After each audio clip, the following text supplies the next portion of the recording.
Welcome back दोस्तों। आज मैं आपके सामने रिसेंटली Z5 प्लेटफॉर्म पे रिलीज हुई एक कन्नड़ा मूवी को लेकर आया हूँ जिसका नाम है विंडो सीट। उसी तरह एक सस्पेंस थ्रिलर मूवी है। अब मूवी के बारे में बात करें तो मूवी अच्छी ही लगी मुझे। बीच बीच में काफी सारे ट्विस्ट देखने को मिलते हैं। क्लाइमैक्स में भी एक जबरदस्त ट्विस्ट देखने को मिलता है।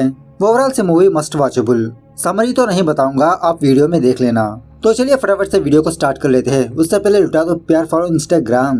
मूवी की शुरुआत में ही आधी रात को एक अनजान बंदा रेलवे ट्रैक के पास किसी की लाश को ले आकर वहाँ पर दफना देता है और उस वक्त बारिश जबरदस्त होने की वजह से वो बंदा रेनकोट पहना होता है। खैर दूसरे सीन में हमारे हीरो रघु को दिखाया जाता है जो अपने गांव से फटाफट से रेलवे स्टेशन जाकर एक ट्रेन को पकड़ने की कोशिश करने लगता है। उसी प्लेटफॉर्म पर रघु को एक बंदा टकरा जाता है और वो बंदा रघु को देखकर ऐसे बात करने लगता है कि वो बंदा रघु को पहले से ही जानता है, लेकिन रघु का कोई भी रिएक्शन नहीं होता। खैर रघु फटाफट से विंडो सीट के पास आकर बैठ जाता है और वो भी एक बच्चे को हटाकर। एक्चुअली रघु हर रोज इसी ट्रेन से ट्रैवल करते रहता है और परफेक्टली एक विंडो सीट के पास ही बैठता है, क्योंकि हर रोज इसी रास्ते के दौरान रघु हमेशा एक लड़की को देखा करता है। मतलब हर रोज रघु इसी लड़की को देखने के लिए इसी ट्रेन में सफर करते रहता है। वो लड़की जब जब टेरेस पर आकर कोई काम करती रहती है और इसी तरह रघु पर्सनली इस लड़की से बात नहीं करता, बस इसे देखकर ही प्यार करते रहता है। एक्चुअली रघु पहले मुंबई में काम किया करता था।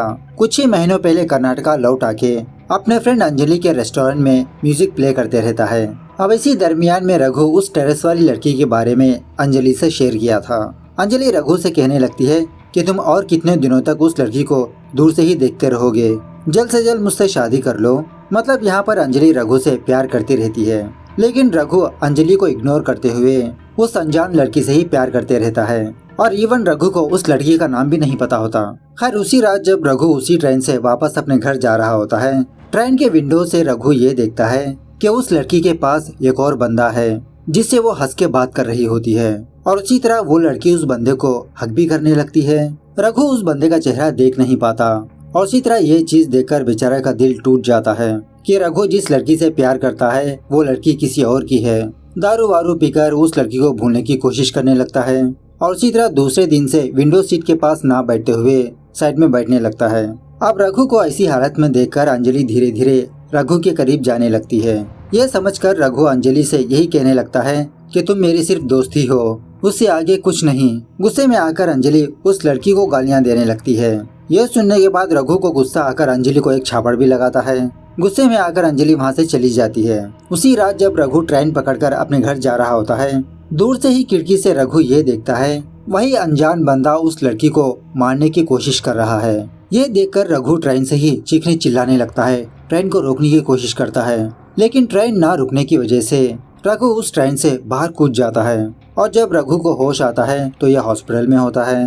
होश आने के बाद रघु दोबारा उस लड़की के पास जाने लगता है। तभी कांस्टेबल रघु का रास्ता रोककर कहने लगता है कि तुमने चलती हुई ट्रेन से अपनी जान देने की कोशिश की, इसीलिए तुम पर केस बनता है। मेरे साथ तुमको पुलिस स्टेशन आना पड़ेगा, चलो। अब पुलिस स्टेशन आने के बाद रघु अपना बयान लिखते हुए इंस्पेक्टर पार्वती से कहने लगता है कि मैडम एक्चुअली मैंने सुसाइड करने की कोशिश नहीं की, मैंने एक लड़की की हत्या को अपनी आंखों से देखा। उसी लड़की को बचाने के लिए मैंने ट्रेन से जंप किया। यह सुनने के बाद पार्वती अपनी टीम के साथ उस लड़की के घर जाने लगते हैं। एक्चुअली उस घर में मधुसूदन नाम का एक प्रोफेसर रहता है। पुलिस वालों से ये कहने लगता है कि इस घर में मैं अकेला रहता हूँ, इस घर में कोई भी लड़की मौजूद नहीं है।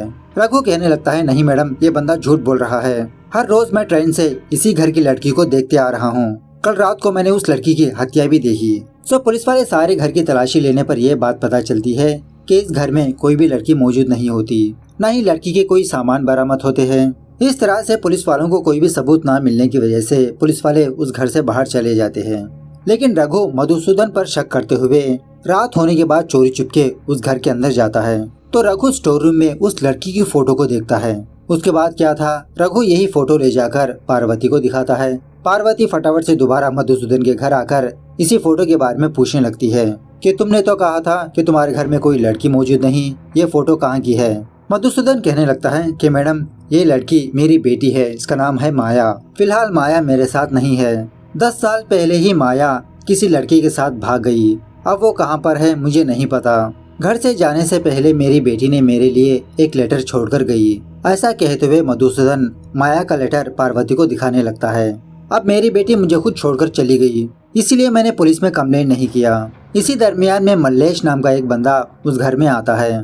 मधुसूदन पार्वती से कहने लगता है, इसका नाम है मल्लेश, पासी के घर में रहता है और इसी तरह मेरे घर के काम भी देखता रहता है। खैर दोबारा मधुसूदन के खिलाफ कोई भी सबूत ना होने की वजह से पुलिस वाले वहाँ से चले जाते हैं। लेकिन रघु को मधुसूदन पर ही शक होता है।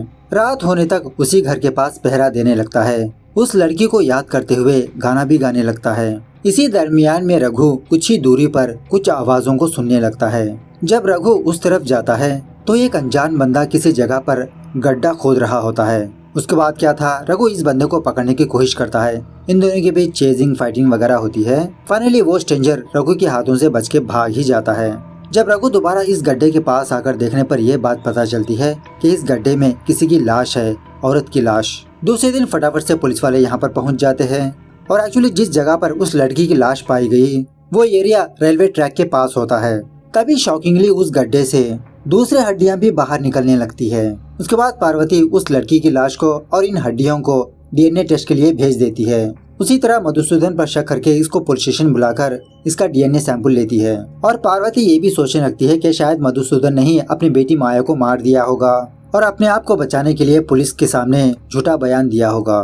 इसी दरमियान में पुलिस वालों को ये बात पता चलती है कि मल्लेश नजर नहीं आ रहा। सो थोड़ा बहुत सर्चिंग वगैरह करने के बाद फाइनली पुलिस वाले मल्लेश को पकड़ ही लेते हैं। मल्लेश को पुलिस स्टेशन लाकर अपने स्टाइल में पूछताछ करने लगते हैं। तो फाइनली मल्लेश पुलिस वालों को सच बताने ही लगता है कि मैडम कल आपको जो डेड बॉडी मिली उसको मैंने ही दफनाया था। एक्चुअली मैडम मेरी शादी हो चुकी है और जो औरत मरी थी ना उस औरत के साथ मेरा रिलेशनशिप था। स्टार्टिंग में हम दोनों के बीच अच्छा ही चल रहा था, लेकिन बाद में वो औरत मुझे ब्लैकमेल करने लगी कि हमारे अफेयर के बारे में मेरी बीवी को बता देगी। इसलिए मैडम मैंने उसको मार दिया और रेलवे ट्रैक के पास दफना दिया। उसके बाद जब आप लोग मधुसूदन सर के घर आए तो मुझे ये शक होने लगा कि आप लोग उसी औरत के बारे में इन्वेस्टिगेशन कर रहे हैं। इसलिए मैंने कल रात उस लाश को वहाँ से निकालकर दूसरी जगह पर दफन करने लगा। इसी दरमियान में रघु ने मुझे देख लिया। पार्वती पूछने लगती है, इसका मतलब माया को तुमने ही मारा ना? मल्लेश कहने लगता है, माया? कौन माया? मैं किसी माया को नहीं जानता मैडम, मैं तो चंदना के बारे में बात कर रहा हूँ। इस तरह से चंदना के मर्डर केस में मल्लेश को गिरफ्तार कर लिया जाता है। इस तरफ रघु दोबारा मधुसूदन के घर जाकर उसकी घर की इंस्पेक्शन करते रहता है। उसी घर के पास रघु को एक पुरानी जीप नजर आती है और उसी तरह उस जीप में एक वेडिंग कार्ड होता है जो 10 साल पहले माया की फ्रेंड ने माया को दिया था। रघु फौरन कार्ड पर हुए नंबर को डायल करके उस बंदी से बात करने लगता है, माया के बारे में पूछने लगता है। वो लड़की रघु से कहने लगती है कि मैंने माया को आखिरी बार तब देखा जब मैंने इसको ये वेडिंग कार्ड दिया था। उस वक्त मैं और माया बैंक में काम किया करते थे। अब माया कहाँ पर है मुझे नहीं पता। और इसी तरह उस वक्त माया का सुधीर नाम का एक बेस्ट फ्रेंड रहा करता था। आप एक बार सुधीर से मिल लो, शायद उसे माया के बारे में पता होगा। और इसी तरह हमारे बैंक मैनेजर का नाम था योगेश्वर राव। योगेश्वर से आप सुधीर के बारे में पता कर सकते हैं। हाँ, एक और बात है, वीरू नाम का एक बॉयफ्रेंड था माया का। सो ये सब कुछ सुनने के बाद रघु फटाफट से योगेश्वर के घर जाता है। योगेश्वर की वाइफ रघु को देखकर कहने लगती है, 10 साल पहले मेरे पति का एक्सीडेंट होने की वजह से वो व्हीलचेयर के हवाले हो गए। मतलब योगेश्वर बात करने के भी लायक नहीं होता। इसी दरमियान में उन हड्डियों के डीएनए रिपोर्ट्स आ जाते हैं। ये रिपोर्ट्स देखकर पार्वती शॉक में रह जाते हैं क्योंकि उन हड्डियों का डीएनए मधुसूदन से मैच हो रहा है। मतलब शायद वो हड्डियां माया के हो सकते हैं। उसके बाद पार्वती माया के दोस्तों से पूछताछ करने लगती है। इसी में सुधीर पार्वती से कहने लगता है कि पिछले 10 सालों से मैंने माया को नहीं देखा। उस टाइम मैं और माया बेस्ट फ्रेंड्स रहा करते थे। वीरू नाम का एक बॉयफ्रेंड भी था माया का। ऐसा कहते हुए सुधीर पार्वती को एक फोटो दिखाने लगता है। उसी वक्त रघु भी पार्वती से बात करने के लिए पुलिस स्टेशन आता है। तभी सुधीर रघु को देखकर वीरू कहकर बुलाने लगता है और इसी तरह उस फोटो में इन तीनों की फोटो होती है। मतलब रघु, सुधीर और माया। सुधीर पार्वती से कहने लगता है, कुछ दिनों पहले मैंने वीरू को एक रेलवे स्टेशन पर देखा, लेकिन उस वक्त वीरू मुझे देखकर ऐसे रिएक्ट किया कि मैं उसके लिए अनजान हूँ। यही तो है माया का बॉयफ्रेंड वीरू। यह सुनने के बाद पुलिस वाले रघु को बहुत मारने पीटने लगते हैं, माया के बारे में पूछने लगते हैं। रघु यही कहने लगता है कि मेरा नाम वीरू नहीं, मेरा नाम रघु है और मैंने उस लड़की से कभी मुलाकात ही नहीं की। इसी दरमियान में अंजलि रघु को देखने के लिए पुलिस स्टेशन आती है। रघु यही कहने लगता है कि अंजलि प्लीज मुझे बचा लो, इनको कुछ गलतफहमी हुई है। बाद में हमको ये बात पता चलती है कि पुलिस स्टेशन में अंजलि होती ही नहीं। रघु अंजलि को इमेजिनेशन करते रहता है। उसके बाद पार्वती अंजलि को बुलाकर रघु के बारे में पूछने लगती है। अंजलि जो है वही बताने लगती है कि ये मेरा फ्रेंड है, ये मेरे रेस्टोरेंट में म्यूजिक प्ले करता है। खैर रघु की यह हालत देखकर पुलिस वाले ये समझने लगते हैं कि शायद रघु को कुछ मेंटल इलनेस है। दूसरे दिन पार्वती रघु को लेकर एक साइकियाट्रिस्ट डॉक्टर के पास जाती है। वो डॉक्टर रघु को देखकर इसको हिप्नोटाइज करने लगता है। इस तरह से सीन थोड़ा फ्लैशबैक में जाने लगता है। माया एक बैंक में काम किया करती थी और इसी तरह रघुवीर माया से बहुत प्यार करते रहता है। उसी बैंक में माया का बेस्ट फ्रेंड होता है सुधीर। जब जब ये तीनों मिलकर ट्रिप पर जाया करते थे। अब रघुवीर को थोड़ा बहुत गुस्सा ज्यादा होता है। छोटी छोटी बातों पर लोगों से झगड़ा वगैरह करने लगता है, लेकिन ये बात माया को पसंद नहीं आती। हमेशा रघुवीर को समझाती रहती है और इसी तरह सुधीर भी रघुवीर को समझाते रहता है कि क्यों तुम हमेशा माया की बातों को इग्नोर करते हो। माया जो भी कहती है तुम्हारे भलाई के लिए ही तो कहती है। खैर एक दिन सुधीर का बर्थडे होने पर सुधीर अपनी स्टाफ और उसी के साथ साथ रघुवीर को भी अपने पार्टी पर बुलाता है। अब उस पार्टी में सारे के सारे बैंक स्टाफ होने की वजह से रघुवीर माया से थोड़ा डिस्टेंस ही मेंटेन करते रहता है। इसी पार्टी के दौरान माया का मैनेजर योगेश्वर जानबूझकर माया से बात करते रहता है, उसे टच करते रहता है। यह देखकर रघुवीर सुधीर को बुलाकर इसके बारे में पूछने लगता है। सुधीर कहने लगता है कि उसका नाम योगेश्वर है, हमारा ब्रांच मैनेजर। हमेशा वो माया के इर्द गिर्द घूमते रहता है। तभी थोड़ी देर बाद माया रघुवीर के पास आकर घर जाने के लिए कहती है। रघुवीर पूछने लगता है कि क्या हुआ, पार्टी के दरमियान में क्यों आ गई, लेकिन माया उसको कुछ भी नहीं बताती। और एक्चुअली उस वक्त रघुवीर के पास एक जीप होती है। रास्ते के दौरान माया कहने लगती है कि आज घर में मेरे पापा नहीं है, तुम मेरे घर आ जाओ। और इसी तरह ये भी कहने लगती है कि हम दोनों जल्द से जल्द शादी कर लें। रघुवीर कहने लगता है अरे यार तुम्हारे साइड से ही देरी है, मैं तो कब का रेडी हूँ, और वैसे भी तुम्हारे पापा को मैं पसंद नहीं हूँ ना। अपने फादर के नाम पर एक लेटर लिख के रख दो, हम इसी वक्त कहीं दूर चले जाएंगे। मतलब माया ने एक लेटर पहले से ही लिख के रखा होता है। खैर माया के घर के पास आने के बाद सुधीर रघुवीर को कॉल करके ये बताने लगता है कि हमारा मैनेजर योगेश्वर माया से बदतमीजी से पेश आया, इसलिए माया गुस्से से अपने घर चली गई। ये सुनने के बाद रघुवीर फौरन अपनी जीप लेकर योगेश्वर के पास जाने लगता है। रास्ते में इसको योगेश्वर दिखने पर इसको मारने पीटने लगता है। इसके बावजूद भी योगेश्वर रघुवीर से कहने लगता है कि माया को टच करने से ही तुमको गुस्सा आ गया, तो कल को मैं माया को RAP करूँगा, तब तुम क्या करोगे, तुम मेरे बैकग्राउंड के बारे में नहीं जानते। अब उस वक्त योगेश्वर सड़क के बीचों बीच खड़ा होता है। तभी एक गाड़ी आकर योगेश्वर को ठोक देती है। उसके बाद रघुवीर दोबारा माया के पास आता है। तब तक माया को ये बात पता चल चुकी होती है कि रघुवीर ने योगेश्वर को मार दिया। रघुवीर को डांटने लगती है कि मैंने तुमको कितनी बार कहा कि इतना गुस्सा मत करो, अब तुमने योगेश्वर को मार दिया। मुझे तुमसे ये उम्मीद नहीं थी रघुवीर, अगली बार तुम अपना चेहरा मुझे मत दिखाना। अगर तुम दोबारा मेरे पास आए तो इसी चाकू से अपने आप को मार लूंगी। ऐसा कहते हुए एक चाकू अपने हाथ में लेती है। तभी रघुवीर का पैर फिसलकर माया के ऊपर गिर जाता है। मतलब माया को रोकने के चक्कर में बाद में रघुवीर को ये बात पता चलती है कि वो चाकू तो माया की बॉडी में धंस गई, माया की मौत हो गई। माया की मौत को देखकर रघुवीर बहुत रोने लगता है। थोड़ी देर बाद रघुवीर को माया की पुरानी बातें याद आने लगती है।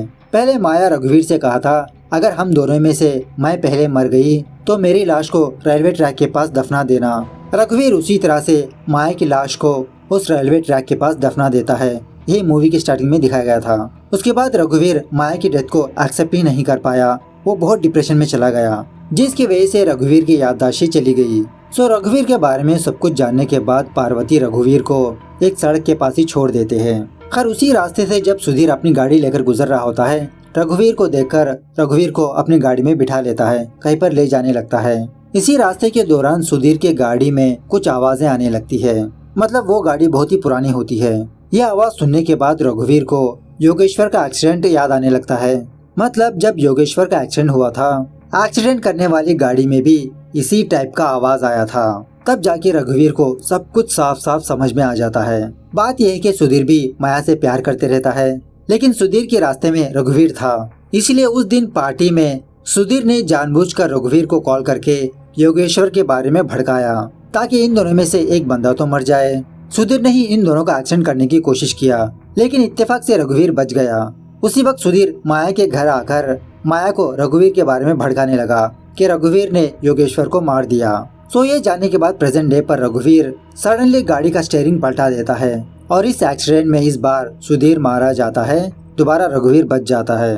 और इसी तरह रघुवीर ऐसे रिएक्ट करता है कि इसको अपना पास्ट अभी तक याद नहीं आया, हालांकि रघुवीर को इसका पास्ट याद आ चुका होता है। इस तरह से ये मूवी यहाँ पर दी एंड होती है। तो मूवी कैसे लगी कमेंट करके बताना जरूर। मिलते हैं अगली वीडियो में, तब तक take care, bye bye, see you soon.